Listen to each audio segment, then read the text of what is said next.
व्यक्तिगत स्वार्थ ये गोटे सुचिंतित गोटे प्लानिंग चलती ब्लेम करने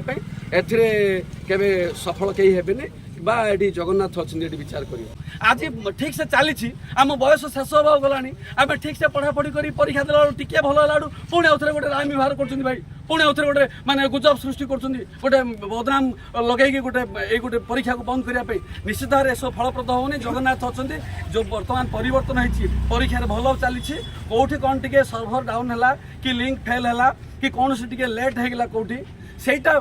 मनीष मात्र के स्वाभाविक सेमती हम कौटी टे लेट होगा परीक्षा बंद कर दियो या पूर्व तो केते गुड़ा परीक्षा गला जेटी जूनियर टीचर स्कीमेटिक केते माने पूरा खोला खोली पूरा बेआईन है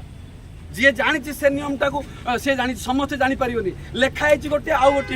एवं कहीं एमती से कहार कहीं छाती फाटी जाऊन आज कहीं एमती सब ठीक चलती पुणी कहीं कहना दुर्भाग्य भाई कौन सी राजनेता कौन सी पॉलिटिशियन कि कौन सी गोटे स्वेच्छासेवी संगठन कि कौन सी छात्र नेता कि कौन सी राजनीतिक दल मुंड पुर ना एवं खराब हो गला एत शीघ्र ये केवल गोटे ब्लेम करने एटी आम क्या ब्लेम करनु किंतु एटी ब्लेम करने गोटे प्रयास चलती समस्ते से परीक्षा कर से सेंटर खराब ना कि हठात खराब हो गला ये गोटे किए आश्चर्य कथा भाई जो सेंटर ना कहे आम प्रतिदिन ए टीवी देखुचु गोटे माने बाघ नहीं गला दौड़ी आस या पूर्व सतरे बाघ दौड़ी नहीं बाघ खाई से किसी कहना सतरे बाघ खाई मिछुआ राधुआ को भाई या पूर्वर आप जानी थे कौन कह मो पाखे भाषा नहीं भाई कथा जो परीक्षा स्टेट सिलेक्शन बोर्ड कर सेंटर रे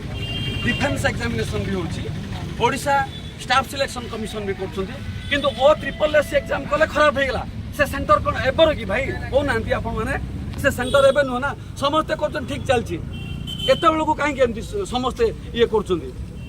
तेणु यह ठीक नुह भाई आम सरकार को आम नवेदन करुँ बर्तमान जो चली जो प्रोसेस रे स्वच्छता आने से उपाय परीक्षा करातु लक्ष लक्षर जो भविष्य निश्चित भाव आपण मैंने बाहवा नि भविष्य को निर्माण करूँ निश्चित भाव आपको मन पकेबे एमती करूँ ना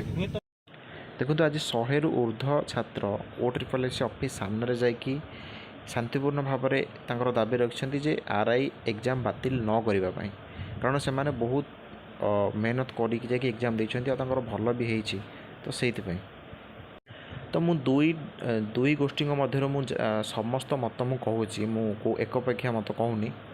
तो आपण मैंने फैक्ट को देखु कौटा कले ठीक हम कौटा ना आपण मैंने भलसे जानी